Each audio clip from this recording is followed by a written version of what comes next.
Hi everyone, Liz here, thanks for stopping by. So today we have a completion review and I'm going to do a dekitting as well. Put my little gems back into DMC order with all the others.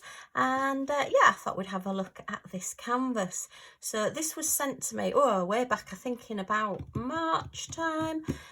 Victoria's Moon contacted me, that's the company, and asked if I would like to choose a canvas and review it on my channel and show everybody, and this is the one I chose. It was sent to me free of charge, so but this will be an honest review. I am going to tell you my thoughts on it.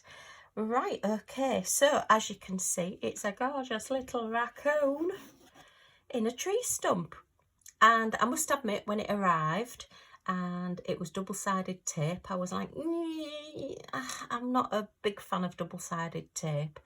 But it's around, so you know, it was sort of like half and half as to my favourites. Sorry, I thought I'd missed a gem there, but I haven't. It's just just the shadow on it. Oh goodness, I was just thinking if I'm doing a review on this and then I've missed one. Hey ho. What I do tend to do, to be honest, when I've completed a canvas, I hold it up to the window. I just pick it up and hold it up and look at it from the back so that the light shines through, and then I can see if there's any little gaps on the back that I've missed. Oh dear, but that's just me. Maybe you don't miss drills off, but I quite often find that I'm looking at one and I'm like, oh, I missed one. Right, okay, sorry, back to the canvas. So yeah, I mean, it was quite appropriate, to be honest. I've put it in the drills and chills because it is like an autumn themed canvas as well. We've got these beautiful red orangey leaves in this tree trunk, and I started at the bottom and did a section at a time and worked my way up on this one. And I must admit, when I started the first section, I thought, it's quite dull colours, you know, wait till I get to the leaves. But when I stepped back after doing the first section, which was about that much, and looked at the tree and saw how the tree bark shows up and stands out there, and the different shading and the different colours, I was impressed, I have to say. I think this is lovely. I think it's so cute. I think the charting on it is just great. You know, it really does look like a tree bark, and you feel as though you can rub your fingers over the bark and see it. Closer up, obviously, as with most round drills, you know, you've got your little gaps. But to be fair, the drills went down really easily. I didn't find hardly any trash. There was maybe one or two bits that had, you know, like the little skirt on the bottom. But other than that, yeah, it was a really nice canvas to work on. I didn't have any popping drills. I didn't have any trouble with them sticking down. I didn't have any trouble with them, you know, butting up to the next one. And it was just, I think I did it in about 5 nights. It wasn't a difficult one to do. Sometimes, particularly if you get the double-sided tape, it seems to take forever, and sometimes the drills don't seem to go down as well. But this one, it all just came together, and the picture came together, and as I was working on it and I got to the little face, I thought, oh, that's so sweet. And even the eyes show up, even though that they're quite dark, and you've got your little highlight on your nose. And his little paw here, I must admit, when I was first doing the tree, I'm thinking, what's this funny colour on the tree? And then obviously you step back and you see, oh, it's his little paw. He's just sort of like hanging onto the edges. He's either coming in or going out. I think he's maybe just popping out to say hello. But, you know, you've got the darkness in the background there, and you've still got like a bit of a leaf and the leaf stem that shows up. So, yeah, on the whole, I really enjoyed doing this canvas, which is what it's all about. Doesn't matter where your canvas is from, how much it's cost you or whatever, you have to enjoy doing it. Otherwise, you know, your hobby is for enjoyment and relaxation, and I must admit, I thoroughly enjoyed doing this one. Would I buy from Victoria's Moon again? Actually, yes, I would. Even though they are a double-sided tape company at the moment, I will get in contact with them and just see if there are any plans to do poured glue at all, because that would just be my ideal. I know some people like double-sided tape because they think the gems stick better. To me, I found that any of the poured glue ones I've done, the gems stick anyway, so I've not had a problem with that. But yeah, I do like this. I've thoroughly enjoyed doing it, and yeah, it was easy. I didn't have any problems with any of the numbers and letters on the key code either. They were all different shades enough and different colours enough that I could see them all and put them all on. I know recently I've done a canvas where it had an S and a 5, and they were both very similar colours, and whoa, I had an awful job with that one. But this one didn't have anything like that at all. You know, as I say, it was just lovely to do. It was relaxing, and you just felt a sense of achievement, you know, starting off with this bit of wood down, wood on the tree down here, and working up. I mean, I think any of the corners that you'd have started on, you'd have still got your shading and the beautiful colouring on the leaves. Just love it, really do love it. And it is an autumn theme, so we are in autumn. It was quite appropriate to do it, and I'm even tempted to put this, originally when I was going to do it, I was going to just put it in my folder, but I am quite tempted to put this up during autumn. Just frame it and put it up on the wall, because I just like it so much. It's so cute. Okay, let's get these gems put away. So there was plenty of gems to do the whole project. There were DMC codes on the bags and on the canvas as well. So if you want to see the unboxing of this one, I'll put a link down below. Okay, so let's get out box number 1. If you've seen my dekittings before, you will see that I follow Admore Zest, Rebecca's system of putting spare drills away, and that's whereby you have a little card with every DMC code on it. So they're all at the top there, your little card, so you look for your card, and then behind the cards are a bag, and one has round stickers on and one has square stickers on with the number 152. So when I'm kitting down, I put any DMC code 152 in the round bag if they're round, and any 152 square drills in the square bags if I'm putting them away. So yeah, that's the basic principle behind it. I mean, there are lots and lots of different ways of storing your drills, and I know people have different ways of doing it, but this is the best system that I've found. As I say, it wasn't my system. It was from Admore Zest, Rebecca's idea, and I always put a link to her storage system and her YouTube channel and her website down in the links below, because I'm very grateful to her for coming up with them. I mean, I've tried a few different systems, and this one just works for me. Obviously you've got to go with what works for you. So let's grab a tray, because you know what I'm like with spilling. So we'll just use the white tray today. Oh, that one's got a bit of dirt in it. What have I been doing with that one, Liz? I bet that's some leftover glue or something that I've got there. So let's pop that back there, let's pop that there, and let's get started. So our first one is number 154. So we look for number 154 in round. That's the squares as well. This is quite a popular colour because I do tend to do quite a few animals, and I do tend to do quite a few dogs, and this is quite a sort of like a staple highlight colour for those sort of things. So yeah, it is one that I've used quite a bit. So that's that one put away there. Okay, and we'll just take that sticker off there. You have to excuse me if there's pauses and things in this video, because hubby is baking at the moment and he wanted me to go out of the way. Okay, so you'll have to excuse me if I get any interruptions. Hubby may shout because he can't always get around to get from where he is to the oven and whatever. And as I'm saying that, Millie just decided that she wanted to come in as well. So if you hear any heavy breathing or noises, we have Millie the Scotty dog has now joined us.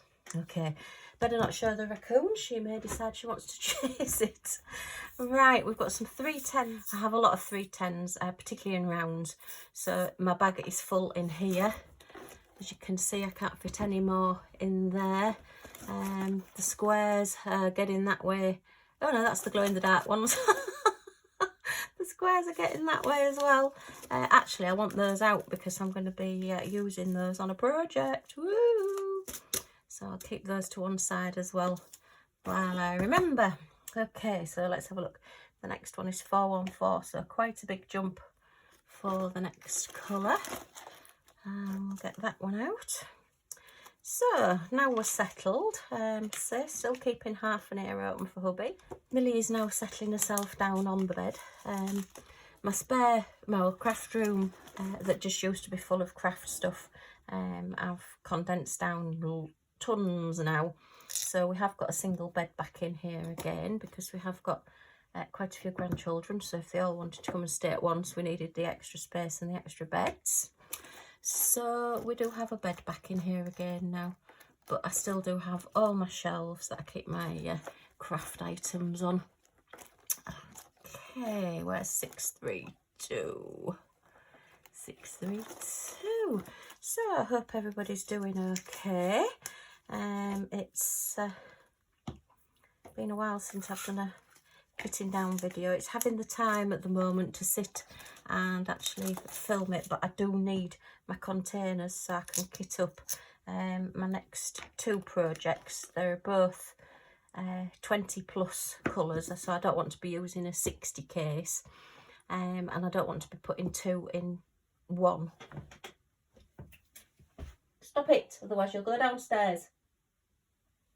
Okay, I don't want to be putting a two in one because I'm likely to get confused. I'm not.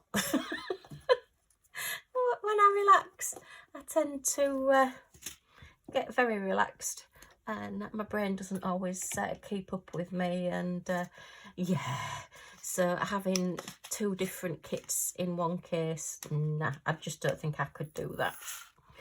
Okay, so that's 666. Ooh, coming up to Halloween. That's a brilliant number, that one. Okay. Oh, we've got a purple one left in the bottom of that one. Let's get rid of that one. So, we are in autumn, and particularly October means to me, well, it's my wedding anniversary in October, and strangely enough, one of the, well, my friend's niece, who shares the same birthday with me, is actually getting married on my wedding anniversary as well. So I said, are you stalking me? But no, it's just there, coincidences happen. So yes, so she'll have the same birthday as me, and she'll also have the same wedding anniversary date as me, which is quite bizarre, but it's quite nice. It was just so funny when she said what date she was getting married, and yeah, it's the same date as mine, so there you are. Okay, so we're into box number 2 now. I actually have 3 boxes of all these drills because I do have so many. At some point I'm going to have to tidy them out a bit more again, but I've just had so much on recently. As hubby's getting better and the weather has been a bit better recently, you know, we've been going out a bit more just to try and get him out and about. So yeah, okay, let's get this one put away. So this week, Friday, started Hull Fair.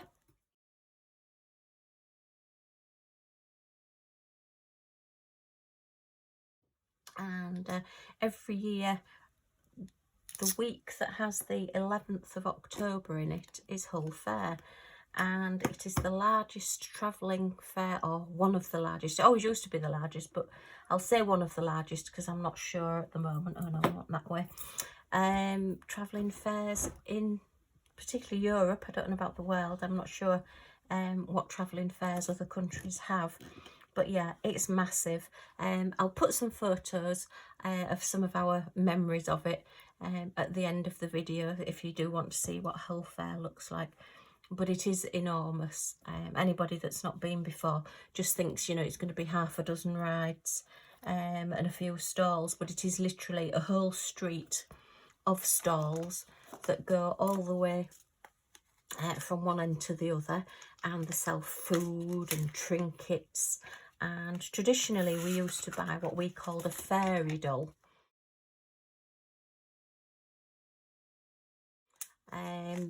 And it looked nothing like a fairy, to be honest. It didn't have wings or anything. It used to be like bits of leftover net curtain that were all different colours that were made into a massive skirt around a really cheap sort of 12-inch sort of Barbie dolly-ish. They didn't look like Barbies. We used to have Cindy's in this country. So they were like a really cheap version of that. Sometimes they didn't even have legs because they had such a big skirt. They used to take the legs off the dolls. And then like a little bodice that was just stuck on. And then it'd have like a great big veil stuck on top of the head. And I can remember, oh, years ago, I got one. And it was all stuck with pins. You know, you wouldn't get away with it these days. I presume they're all glued. I don't even know whether you can still buy them anymore. Look, I'm going to the wrong end again. That's because I'm gabbing. But yeah, it was just a tradition. You know, you went to Hull Fair. You'd walk down the street and have a look and suss out what shops you liked. And, you know, there'd be food stalls. And we also had, oh goodness, toy stalls, little raffle stalls, an odd little tiny ride for the younger children. What am I looking for? 814. Never get this done, will I, if I'm just sat here talking? And then there'd be all the, say there'd be a stall, and it would just literally have these dolls, and they were all on like a stick, and it wasn't a nice wooden stick. They were quite often quite rough, and you'd get splinters or spells, as we used to call them, in your fingers. But yeah, you always came home with a doll, and I used to save up my pocket money so I could get a fairy doll. And yeah, you just wouldn't get away with it these days with having pins, you know. I mean, the headdress that one of mine had, as I say, it literally was just stuck through her head with a big pin. I remember undressing one of my dolls one year, because you know what little girls are like. You know, you get a doll, the first thing you want to do is undress it. I don't know why, but I know my granddaughters tend to, when they got dolls, tended to undress them, and it's just a thing that little girls do, you know, like undressing dolls. Put clothes back on, but you know, you just like to take the clothes off. And then of course, because it was all stuck and glued and it was all pinned, you couldn't get it back on again. I was very upset, but it was just one of those things. And then it would all just play in my doll's house with my Cindy dolls and all those. As I say, Cindy is like the equivalent of Barbie in America. They don't have Cindy's anymore. I used to like my Cindy's. I used to have a lot of them. So yeah, so that's Hull Fair. We didn't go last year, obviously, because of the coronavirus. Unfortunately, we couldn't go because it was closed. I think that was only the second time in its, oh gosh, how many years has it been going? I'll put it on the screen. So many 100 years or whatever history, that it had to be cancelled. I think the only other time was during the war, because obviously they didn't want the lights of the fair shining. We are a port city, so you know, we did get a lot of bombing in this city in the Second World War, so we didn't want lights to show where the bombers could pinpoint where we were and where the docks were. So as far as I know, it was cancelled then. But yeah, other than that, I mean, I can remember going as a little girl, and we used to go on the rides. And oh, I mean, there's massive rides now. Some of the rides, goodness, there's one I think that's £25 to go on, and you get a video of yourself on the ride when you get off, and it's like, whoa. Wow, there was a lot of those left. I love that colour though. Look at that sparkly orangey colour. But yeah, it's I've got braver as I've got older. Certainly I wouldn't go on the small rides, sorry, the big rides when I was little. Well, we call the big rides the ones that are really, really scary, where you go upside down and hundreds of feet in the air and all things like that, you know, and throw you around a lot. I always liked the waltzers, and I liked the octopus one that would throw you about quite a bit.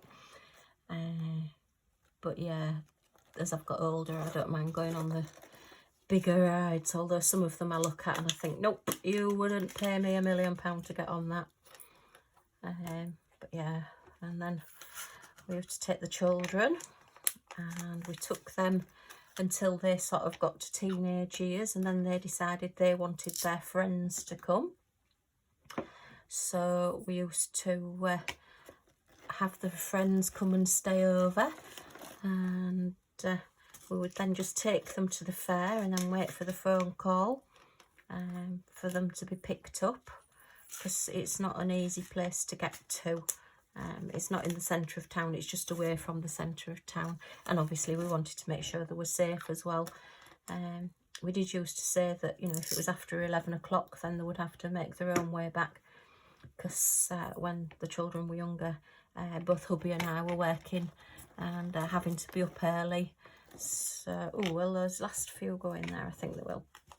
So we used to sort of like put a time limit on it. I mean, to be honest, they used to spend all the money while they were at the fair, so they didn't have the money to get back. So they used to make sure that they rang us up in good time to be picked up. They didn't want to be spending bus fares or taxi fares to be able to get home. But yeah, I mean, that was great fun in itself as well, you know, having the kids' friends coming over. And there's always like a theme that seems to go through. Oh, and you get a balloon as well. There's great big, mind you, they're a lot bigger and better than they were when I was younger. Sounding like I'm ancient, but I feel it some days. Just get these two out that didn't want to come out of the little tub. Come on, get out. Yeah, so the whole fair has been a tradition in our family, and the grandchildren now come, and the eldest grandchild has been going from being 1 year old. Her birthday's November, so the first year she was born we didn't take her because she was too small. Am I on the 3 threes already? Wow, I'm in box 3 already. Just get box 3. Okay, box 3. But yeah, as I say, we didn't go last year because it was closed, and then the year before, sadly, hubby was in hospital, so we didn't go that year. But every year before that, eldest granddaughter has been every year to Hull Fair. We're not going this year. I think it will be too busy, and my personal opinion only, it's too soon to be having the fair. I know, controversial, woo, don't all come at me. But basically, particularly the way hubby is, we can't afford for him to catch anything, even like cold or anything. So, you know, we're just staying away. We don't want to be in big crowds, and I'm finding that less and less people are wearing masks. We went out shopping yesterday, and I think there was me and one other gentleman in one of the large shops that I went in that had a mask on. Nobody else did. Nobody's bothering with social distancing. You know, you're queuing up at the tills and everybody's really close up behind you.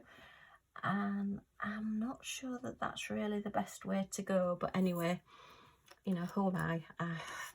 Anyway, enough said. It's just our personal choice. We won't be going this year, which is really, really sad. Where am I? 3772. Oh, it's 3722, Liz. Go, blimey. Ah, heck, looking at the wrong one. God, it's a good job it was a different colour, otherwise they'd have gone in there and I'd have been in real trouble. So 3772. Okay. Are a slightly different shade, but you'll find that you do get different shades, as I've mentioned before, with different manufacturers. So let's just get these in here. 3772. Yeah, so Hull Fair's been a tradition. I think my sister went with her family last night. They went, but the trick to it is to go really early if you've got younger children. The fair starts, I think it's either 3:30, 4 o'clock in the afternoon, and it goes through right through, I think it's to midnight, I'm not really sure. I've never been there that late, so we used to pick the kids up when they were older, and we left them on their own. We used to pick them up round about 11 o'clock-ish, and it was still going strong. There is actually a pub at either end of the street as well, which is another reason why we, you know, put sort of a curfew a bit on the kids, because it can get a bit loud and a bit rowdy later on in the evening. 3778. But, oh yeah, oh gosh, that's another colour of that one. Lots of different colours in this one. Yeah, so I'd say it's sad. I mean, the food, traditional food for Hull Fair is brandy snap. Just plain brandy snap, not with creams or anything in it, just a little roll of brandy snap. And you have to get rights, because that's the traditional one. None of the others are the same. They're probably all made at the same company, but you know, that is the thing. You have to get the rights brandy snap, because that's the one to get. And then, oh, I must sort these out. They're far too packed.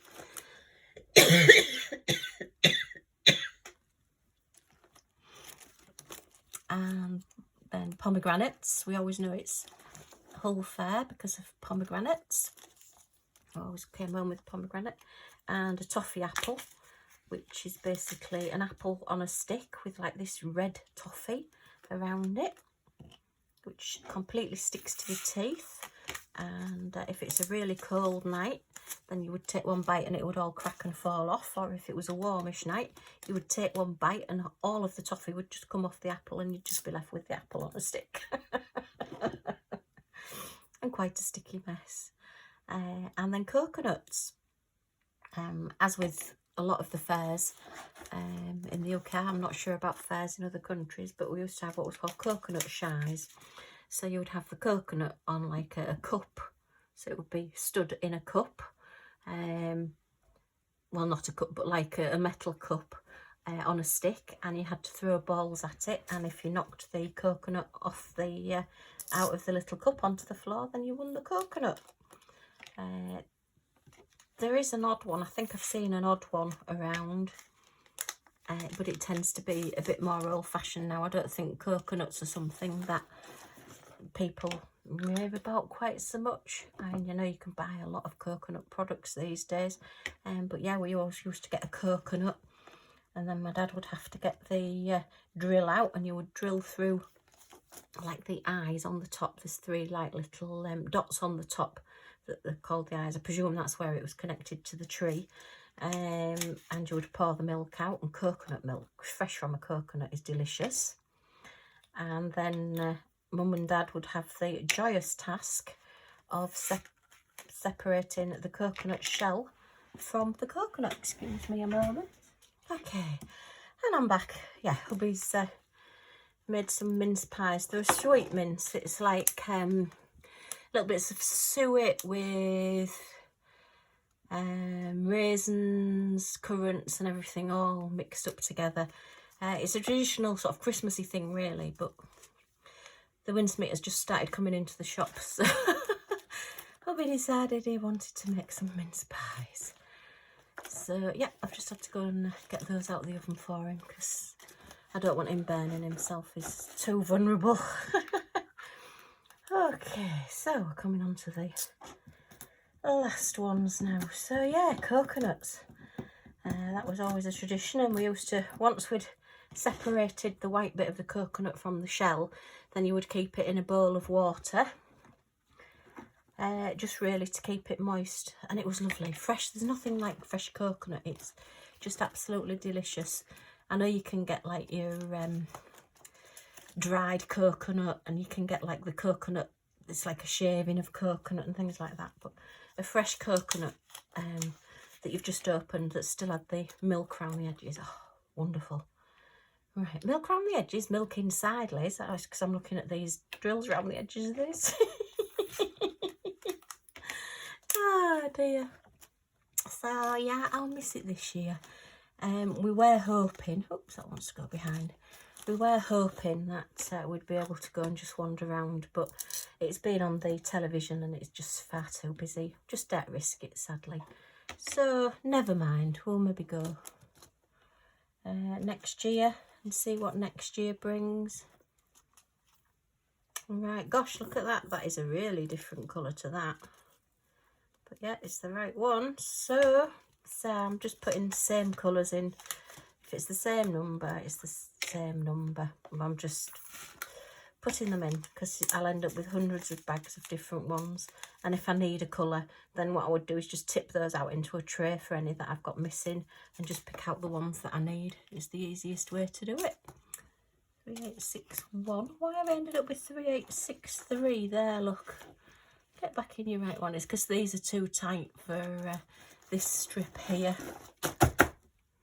So I'll have to sort those out. I need to put some, swap them over onto here because there's a bit of room here. Let's do that now while I'm here. So what can we do? 5, 8, 8. Oh look, let's move those across, see if they'll fit. 38600, see if they'll go there. This might make this a bit tight now. Oh, can't see what I'm doing, can you?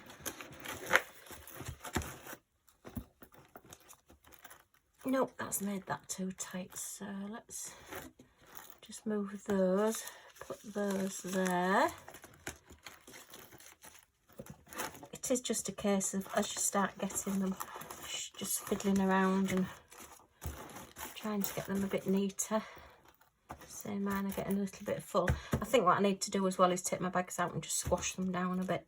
So let's see, what can we shift across there? Let's shift a few across this way. Oops. See if they'll go now in that row there. Just makes it a little bit. No, we'll have to take another one out. I think I'll have to have a bit of a shuffle and a bit of a play. So I've been meaning to do it for a while, but I get diamond painting and I get busy doing other things and then I forget to do it. So 1, 5, 1, 1. Oops, where's that? Where's the card? Where's the card? That's it. Yeah, that's a little bit better. That makes it a little bit slacker. Okay, so that's that one all de-kitted and done. So I will put some photographs of Hull Fair and some of the rides and some of the scenes and things at the end of this video. So if you want to have a look, you can do. That's that now all emptied apart from 310, which I'll have to sort out and put somewhere. Find a little bag for those. Right, well, that's me done for now. I hope you've enjoyed listening to me natter on about Hull Fair and some of my memories of that. If you ever do get a chance to come to Hull in October, I say it's always the week round about the 11th of October, then yeah, just pop along and have a look. You won't be disappointed. It's the atmosphere and you need to be there at dark as well to see all the lights. So stay a little while, but yeah, it's great. Okay, well, thanks for watching. If you've enjoyed seeing this, if you can just give me a thumbs up, I would be most grateful. That's the little like button, thumbs up just down here. And if you want to see what I get up to next, and possibly this even framed on the wall, then if you press the subscribe button and the little bell next to it, you'll be notified when my next videos come up. Thanks for stopping by. Hope to see you all again soon. Bye for now.